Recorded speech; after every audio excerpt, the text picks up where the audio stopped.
Olha, após várias negociações, o Congresso concluiu a promulgação da PEC dos precatórios, proposta que agora abre espaço para o pagamento do Auxílio Brasil de R$ 400. E sobre esse e outros assuntos em relação às contas públicas, a gente conversa agora, gentilmente nos atendendo, o economista e diretor da Instituição Fiscal Independente, Felipe Salto. Felipe, muito bom contar com você mais uma vez aqui na programação da Jovem Pan. Bem-vindo.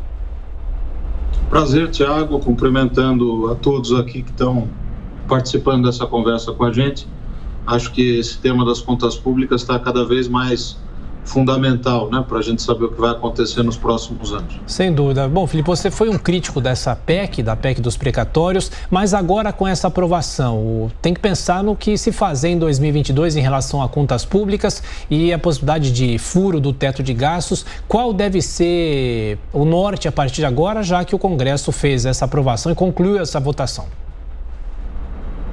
Olha, a aprovação da PEC, né, na verdade foram duas PECs, a emenda constitucional 113 e a emenda constitucional 114. Elas basicamente abriram o espaço no teto de gastos para financiamento de despesas novas e, de outro lado, limitaram o pagamento de precatórios, que são despesas que sempre foram tidas como obrigatórias, a Justiça manda pagar, então é muito complicado agora o regime novo que se aprovou, em que uma parte dessas despesas considerável vai ser jogada para diante. Colocando números nisso, o espaço total aberto no ano que vem vai ser de 117,9 bilhões de reais, pelas contas que nós divulgamos ontem na Instituição Fiscal Independente. Agora a pergunta é do nosso comentarista de economia, Luiz Arthur Nogueira. Luiz. Obrigado, Thiago. Salto, bom dia, prazer em revê-lo. Salto, eu queria a sua opinião sobre o valor do Auxílio Brasil de R$ 400, né? Que é um valor praticamente o dobro do que pagava o Bolsa Família. O ex-presidente Lula, que também já está em campanha, defendeu um valor ainda maior de R$ 600. Eu queria que você explicasse para a nossa audiência o que determina esse valor, o que cabe nas contas públicas. Porque, em tese, os políticos gostariam de pagar sempre um valor maior, isso aumentaria a popularidade. R$ 400, na sua visão, cabem no orçamento do Brasil ou daria para pagar mais ou teria de ser menos? Olha, Luiz, é uma boa pergunta, porque, na verdade, esses R$ 400, agora 415, eles foram arbitrados, né? Não houve aí uma conta para dizer, olha, precisa ser esse valor, porque se trata de um número que garante a retirada de pessoas da pobreza. Por exemplo, o Centro de Política Social da Fundação Getúlio Vargas calcula que o valor de R$ 261 por mês é o valor abaixo do qual se considera que a família está em condição de pobreza, né? Hoje você tem 27,7 milhões de pessoas nessa situação. Então eu diria para você que a iniciativa de aumentar isso é positiva. Agora, do ponto de vista fiscal, eu tenho dito há vários meses, desde que essa história da PEC começou, que seria importante que se buscasse cortar outras despesas, ou então cortar as benesses, gastos tributários, isenções, incentivos e mesmo o gasto de custeio. Infelizmente, essa não foi a alternativa que o governo e o Congresso preferiram, né? Nós estamos vendo aí uma PEC, na verdade duas, né? Emendas à Constituição, que revolucionam a questão do teto, perdendo credibilidade, levando a uma perda de credibilidade na política fiscal, na condução das contas públicas, e que não contempla um centavo sequer de ajuste fiscal. Amanda Klein.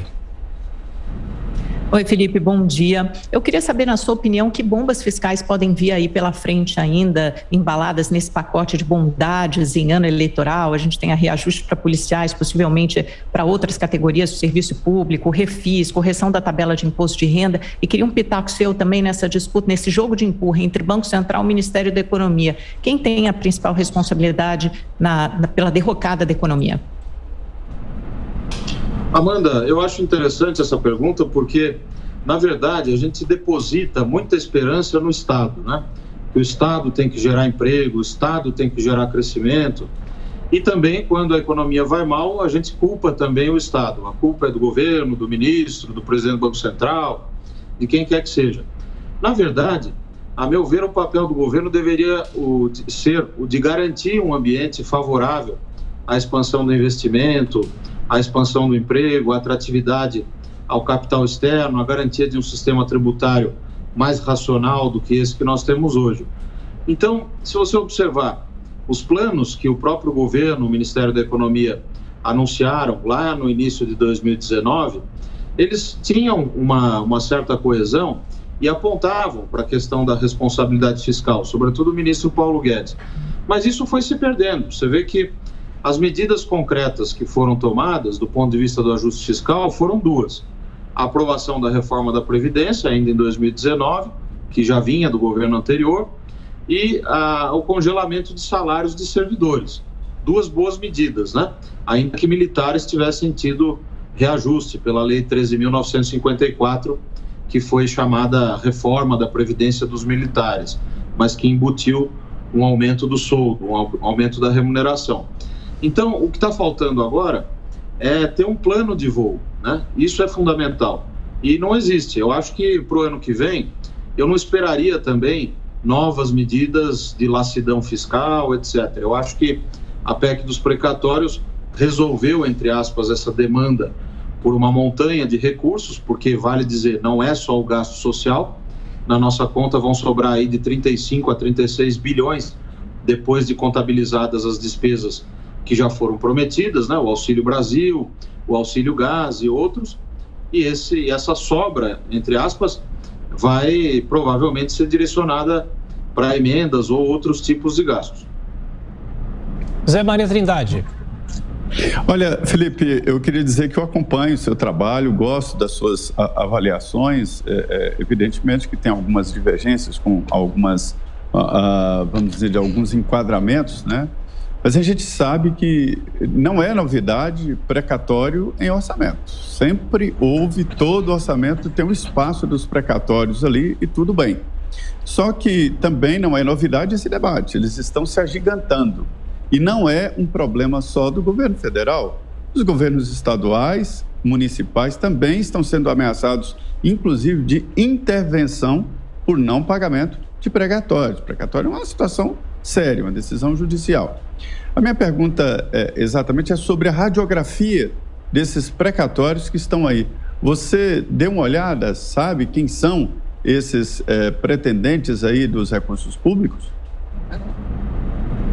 Trindade, excelente pergunta, porque, veja, existem dois documentos públicos, o Balanço Geral da União e o Anexo de Riscos Fiscais, daquela lei chamada Lei de Diretrizes Orçamentárias, que você conhece bem, que é uma espécie de preparação para a Lei Orçamentária Anual. Esses dois documentos, o Balanço e o Anexo, eles trazem informações agregadas sobre os precatórios. Então, é importante porque eles trazem dados do seguinte tipo: olha, nos próximos 5 anos vai haver aí X trilhões ou X bilhões de precatórios que tendem a estourar, que tem risco provável, que tem risco baixo ou que tem risco elevado. Essas contas e esse acompanhamento são feitos pela Advocacia Geral da União.